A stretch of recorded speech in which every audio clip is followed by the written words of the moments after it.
নমস্কার। বেদবাণী দ্বিতীয় খণ্ডের ৩৯ নম্বর চিঠিটা পড়ার চেষ্টা করছি। ঠাকুর আশ্রিতজনকে লিখেছেন। তিনি লিখেছেন প্রথমেই, অন্নপূর্ণাকে কিছুতেই কেহ ক্ষয় করিতে পারে না। অন্নপূর্ণা, যার ভাড়ার সব সময় পূর্ণ থাকে, তাকে কোনো কিছুতেই নাশ করা যায় না। ক্ষয় হচ্ছে নাশ। অন্নপূর্ণাকে কিছুতেই কেহ ক্ষয় করিতে পারে না। কেউ কোনোদিন অন্নপূর্ণাকে নাশ করতে পারে না। কর্তৃত্ব বুদ্ধির কোনো রূপ জয় হয় না, জয় হইতে পারে না।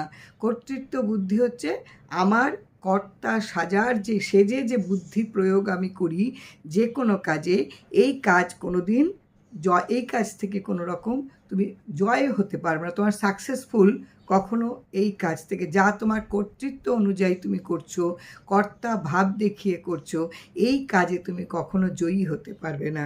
অতএব সর্বদা অন্নপূর্ণার দাস হয়ে থাকুন। তাই সব সময় অন্নপূর্ণার দাস হয়ে থাকুন। কেননা অন্নপূর্ণাকে কেহ ক্ষয় করতে পারে না, কেউ পারে না শত চেষ্টা করেও। কিন্তু তুমি যদি কর্তৃত্বের অহংকারে কর্তা সেজে তুমি যদি কোনো কাজ করতে যাও, তুমি সেই কাজে কখনো নিজেকে তুমি কখনো জয় করতে পারবে না। তুমি পুরোপুরি সাকসেসফুল কোনো দিন হতে পারবে না। কাজেই তোমাকে অন্নপূর্ণার কাছেই তোমাকে একদম পুরো তার দাস হয়ে থাকতে ঠাকুর বলছেন। লোক সকল স্ব স্ব ভাগ্য অনুসারে সুখ দুঃখাদি উপভোগ করিয়া এই জগতে শত্রু মিত্রাদি শুভ অশুভ কারণ জালে আটকাইয়া পড়িয়া লাঞ্ছনা পাইয়া থাকে। অসাধারণ চিঠি ঠাকুর আশ্রিত জনেদের মাঝে এই যে তিনি লিখেছেন, এবং এই চিঠিগুলো আজও একেবারে যুগের পর যুগ প্রত্যেকের চলার পথে যেন একেবারে পথ নির্দেশিকা। কি বলছেন ঠাকুর? তাই বলছেন, সবসময় তুমি অন্নপূর্ণার দাস হয়ে থাকো। লোক সকল, প্রত্যেক মানুষ, প্রত্যেক জীব তার নিজের নিজের ভাগ্য অনুসারে সুখ দুঃখাদি ভোগ করে থাকে, একদম উপভোগ করে থাকে। যার যেমন যেমন যার যার ভাগ্য, সে নিজের মতন করে সেগুলোকে সে উপভোগ করে। সুখ দুঃখের যে অনুভূতিগুলো, এগুলো সে একদম নিজের মতন করে, ওই ভাগ মাও নিতে পারবে না, ওই ভাগ সন্তানও নিতে পারবে না। যা তোমার নিজের ভাগ্য, সেটা তোমাকেই ভোগ করতে হবে। উপভোগ করিয়া এই জগতে শত্রু মিত্রাদি শুভ অশুভ কারণ জালে আটক পড়িয়া লাঞ্ছনা হইতে পাইয়া থাকে।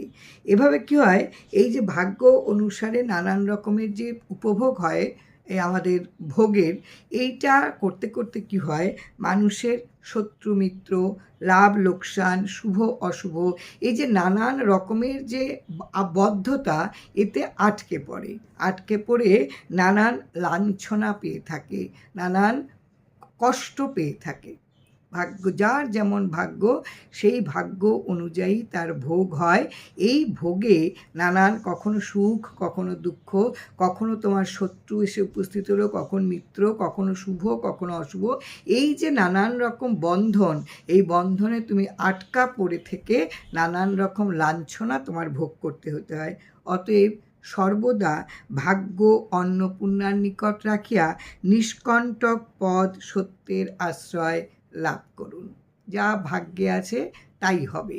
অন্নপূর্ণার কাছে যদি তুমি তোমার সমস্ত ভাগ্যটাকে তুমি তার কাছে দিয়ে রাখো, ওই ভাড়ার তো কোনো দিন শূন্য হয় না। কাজেই তোমার ভাগ্য অনুযায়ী যা কর্মফল, যা তোমার বিধিলিপি, এই সবটাই তুমি একদম ছেড়ে দাও। তুমি একেবারে ওটাকে নিয়ে তুমি ভাববেই না। প্রতিদিন সকাল থেকে তোমার ঘুমানোর আগ পর্যন্ত যা কিছু ঘটছে, একটা কাজও তুমি তোমার ইচ্ছে মতন কিচ্ছু করতে পারবে না। তোমার কর্তৃত্ব দেখিয়ে তুমি কোনো কাজ করতে গেলে কখনো তুমি সফল হতে পারবে না। তাই অন্নপূর্ণার ভাড়ারে তুমি সেগুলো দিয়ে দাও, অন্নপূর্ণার নিকট তুমি সেগুলো রাখো। রেখে নিষ্কণ্টক মানে কাঁটাহীন পদ যেটা, সেটা হচ্ছে সত্য, সত্যের আশ্রয় নিয়ে থাকো। আর বাকি সব পথ কণ্টকপূর্ণ, একমাত্র নিষ্কণ্টক পথ হচ্ছে সত্য, তাকে তুমি আশ্রয় লাভ করুন। যাহার আশ্রয় ভুলিয়া গেলে নানারূপ সুখ দুঃখ শুভ অশুভ বন্ধনে পড়িয়া ঊর্ধ্ব অধ গতিতে ভ্রমণ চক্রে ঘুরিয়া পড়ে। এত সুন্দর ঠাকুর চিঠি লিখেছেন। এই চিঠিগুলো আমরা প্রতিদিন প্রতি মুহূর্তে যদি মনের প্রতিটি কোণে প্রতিটি পরতে পরতে তাকে নিয়ে বাস করতে পারি, তাহলে আমরা কিন্তু প্রতিদিন একেবারে ভালো থাকব। প্রতিদিন এই যে লাঞ্ছনা, এই যে লাঞ্ছিত হওয়া, এর থেকে আমরা কিন্তু মুক্তি পাব। কেননা আমরা বিশ্বাস করব, আমরা জানি যে ভাগ্যের অতিরিক্ত কিচ্ছু পাওয়া আমার কোনো অধিকার নাই। তাহলে এই ভাগ্যটাকে অন্নপূর্ণার কাছে, একদম অন্নপূর্ণার কাছে পুরোটাই সমর্পণ করে দাও। যা হচ্ছে হচ্ছে করে তুমি নিষ্কণ্টক পথ কোনটা? সত্যের আশ্রয়। তুমি এইটাকে নাও। মানুষ কি করে, যা এই আশ্রয়টাকে ভুলে গিয়ে মানুষ কি করে, নানান রকম সুখ দুঃখ, শুভ অশুভ এগুলিতে পড়ে, মানে আমরা সত্যের পথটা ভুলে যাই। সত্য হচ্ছে তোমার ভাগ্যে যা আছে, যা নিত্য, যা সত্য, তা তোমাকে মেনে নিতেই হবে। ভাগ্য অনুসারে তুমি প্রতিদিনের ফল পাচ্ছ, এটা তুমি মেনে নিতে পারো যদি, তাহলে তোমার আর কখনো কোনো কর্তা সাজার দরকার পড়বে না। তোমার নিজে থেকে কিছু করার একটা কামনা বাসনা জাগবে না, এবং তুমি কখনো মনকে লাঞ্ছিত করতে পারবে না। কেননা তুমি জানো তোমার কৃতকর্ম অনুযায়ী তোমার ভাগ্য নির্দেশিত হয়েছে।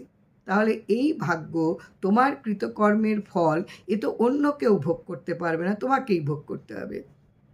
তাই ঠাকুর লিখছেন যে যার আশ্রয় ভুলে গিয়ে সুখ দুঃখ শুভ অশুভ এই যে বন্ধন, এই বন্ধনে পড়িয়া কখনো ঊর্ধ্ব কখনো অধোগতিতে, এই যে একটা ভ্রমণ চক্র, এই ভ্রমণ চক্রে আমরা পড়ে যাই। আমরা যেটা সত্য, যেটা নিত্য, সেটাকে আমরা মনে রাখতে পারি না। আর যেটা সত্য, যে ভাগ্য অনুযায়ী আমাকে ফল ভোগ করতেই হবে, এটা মানতে আমাদের বড় অসুবিধে। আমরা ভাগ্যটাকে পাল্টানোর জন্য নানান রকমের ভিন্ন ভিন্ন পথ অবলম্বন করে আমরা এটাকে পাল্টানোর চেষ্টা করি। কিন্তু ঠাকুর লিখছেন, কর্তৃত্ব দেখিয়ে কোনো কাজ করতে গেলে সেই কাজে জয় হওয়া কখনো সম্ভব হয় না। এই পাকচক্রে আমরা একটা ঘুরতে থাকি, এই ভ্রমণ চক্রে। ঠাকুর বলছেন, এই চক্র হইতে এক মুক্তির উপায় হইতেছে সত্যব্রতের দাস অভিমান। আহা, কে অপূর্ব ঠাকুর লিখেছেন। এই যে তুমি ভ্রমণ চক্রে পড়ো, সুখ দুঃখ শুভ অশুভ, তোমার লাভ লোকসান, এই যে পুরো একটা ঘুরে যাচ্ছে সমান। ভ্রমণ মানে ঘুরে বেড়ানো। এই যে একটা চাকা তোমাকে ঘুরিয়ে নিচ্ছে, এটার মধ্যে তুমি আবদ্ধ হয়ে থাকো নিজের জন্য, নিজের দোষেই। কর্তৃত্বের জন্য তুমি সত্যটাকে মেনে নাও না, না নিয়ে তুমি সমস্ত মিথ্যাগুলোকে তুমি একেবারে আঁকড়ে ধরো, তার বন্ধনে তুমি আবদ্ধ হয়ে যাও। ফলে তুমি এই ভ্রমণ চক্রে ঘোরো। এখান থেকে উদ্ধার পাওয়ার একটাই উপায় হচ্ছে সত্যব্রতের দাস অভিমান। সত্য যে উপাসনা, তার অধীনস্থ হওয়ার ইচ্ছা বা তোমার একটা ধারণা। অপূর্ব চিঠি ঠাকুর লিখেছেন, যে বলছেন, এই চক্র হইতে এক মুক্তির উপায় হইতেছে সত্যব্রতের দাস অভিমান, অর্থাৎ অন্নপূর্ণার স্থান, যেখানে বিশ্বনাথ থাকে। তাহলে তো আর তোমার কোনো চিন্তা নেই, তোমাকে তো তারাই রক্ষা করবেন, তুমি শুধু তাদের কাছে পুরো নিজেকে উৎসর্গ করে দাও। সত্যব্রতের দাস, সত্য যে তাকে উপাসনা করার মতন তুমি নিজেকে তার অধীনস্থ করে দাও। আর অভিমান হচ্ছে তোমার ইচ্ছা, তোমার ধারণা। এই যে তুমি সত্যব্রতের যে তুমি অধীনে যাবে, এটা তোমার মনের মধ্যে একটা ইচ্ছে থাকতে হবে, একটা ধারণা থাকতে লাগবে। তাহলে কি হবে, এবং ওইটা হচ্ছে যে ওই সত্যব্রতের তুমি যদি দাস হতে পারো, ওই জায়গাটা হচ্ছে অন্নপূর্ণা স্থান। কোনো দিন তোমার কখনো অপূর্ণ থাকবে না, তোমার ভাড়ার কখনো শূন্য হবে না। তোমার মনের ভাড়ার, সামগ্রী নয়, তোমার মনের ভাড়ার সব সময় পূর্ণ থাকবে। সেখানে যেখানে বিশ্বনাথ থাকেন। আমি আরেকবার এই চিঠিটা পড়ি, অসাধারণ চিঠি। অন্নপূর্ণাকে কিছুতেই কেহ ক্ষয় করিতে পারে না, কেউ পারে না, কোনোভাবে তাকে নাশ করা কারোর পক্ষে সম্ভব নয়। কর্তৃত্ব বুদ্ধির কোনোরূপ জয় হইতে পারে না। কি পরিষ্কার, একেবারে পরিষ্কার কথা। তুমি কোনো কাজ, তোমার ভাগ্যে সেটা নেই, কিন্তু তুমি তোমার কর্তৃত্ব দেখিয়ে তুমি কোনো কাজ করতে যাও, কোনো দিন তুমি জয় করতে পারবে না। কোনোদিন তুমি জিততে পারবে না। অতএব সর্বদা অন্নপূর্ণার দাস হইয়া থাকুন, সব সময় অন্নপূর্ণার তুমি অধীনস্থ হয়ে থাকো। লোক সকল স্ব স্ব ভাগ্য অনুসারে সুখ দুঃখাদি উপভোগ করিয়া এই জগতে শত্রু মিত্রাদি শুভ অশুভ কারণ জালে আটকা পড়িয়া লাঞ্ছনা পাইয়া থাকে। প্রত্যেকেই তার নিজের ভাগ্য অনুযায়ী এই যে সুখ দুঃখ নানান শুভ অশুভ এগুলোর কারণে একেবারে বদ্ধতা, এই বন্ধনে একটা আটকে পড়ে তারা লাঞ্ছিত হয়। অতএব সর্বদা ভাগ্য অন্নপূর্ণার নিকট রাখিয়া তোমার ভাগ্য, তোমার বিধিলিপি, তোমার অদৃষ্ট এটা আর কেউ কখনো নিতে পারবে না, এটা তুমি অন্নপূর্ণার কাছে রেখে দাও। রেখে দিয়ে তুমি নিষ্কণ্টক লোকে, তুমি নিষ্কণ্টক পদ সত্যের আশ্রয় নিয়ে থাকো। একেবারে কাঁটাহীন পদ যেটা সত্য সেটাকে তুমি তার আশ্রয় তুমি লাভ করো। যার আশ্রয় ভুলে গিয়ে লোকে কি করে, নানা রকম দুঃখ সুখ জয় পরাজয় শুভ অশুভ সত্যের আশ্রয় ভুলে গিয়েই আমরা এগুলো ভোগ করি। এগুলোতে আমরা নানান পাকচক্রে ঘুরতে থাকি, একেবারে ঘুরতে থাকি। এই ঘোড়া, এই ভ্রমণ থেকে যদি তুমি নিজেকে, এই চক্র থেকে যদি তুমি মুক্তি পেতে যাও, তোমার মুক্তির একমাত্র উপায় হচ্ছে সত্যব্রতের দাস অভিমান, সত্যকে উপাসনা করা এবং তার দাস হওয়ার ইচ্ছে, অর্থাৎ অন্নপূর্ণার স্থান। তুমি যদি সেটা করতে পারো তাহলে অন্নপূর্ণার স্থানে তোমার চিরকালের বাস, সেখানে বিশ্বনাথও থাকেন। জয় রাম, জয় রাম। অপূর্ব চিঠি, কিন্তু আমরা তো নিতে পারি না, আমরা বুঝতে পারি না। আমাদের সব সময় কর্তৃত্ব আমাদের ভীষণ তাড়িত করে, আমাদের অস্থির করে তোলে। কিন্তু আমরা যদি এই চিঠিগুলো প্রতিদিন প্রতি মুহূর্তে যদি আমরা মনের মধ্যে তাকে নিয়ে রাখতে পারি, লালন করতে পারি, তাহলে আমাদের ভেতর থেকে ধীরে ধীরে এই যে কামনা বাসনার যে বন্ধন, যে চাওয়া পাওয়ার যে বন্ধন, এখান থেকে মনকে খানিকটা তৈরি করা সম্ভব হয়। কেননা আমরা যে প্রতিদিন জর্জরিত হই নানান দুঃখ কষ্টে, তা কিন্তু ভাগ্যের বিড়ম্বনার জন্যই। মানতে পারি না যে আমার ভাগ্যটা এইটুকুই আছে। আমরা ভাবি ও পেয়েছে, কেন আমি পাবো না, আমার ভাগ্যটা কেন এত খারাপ।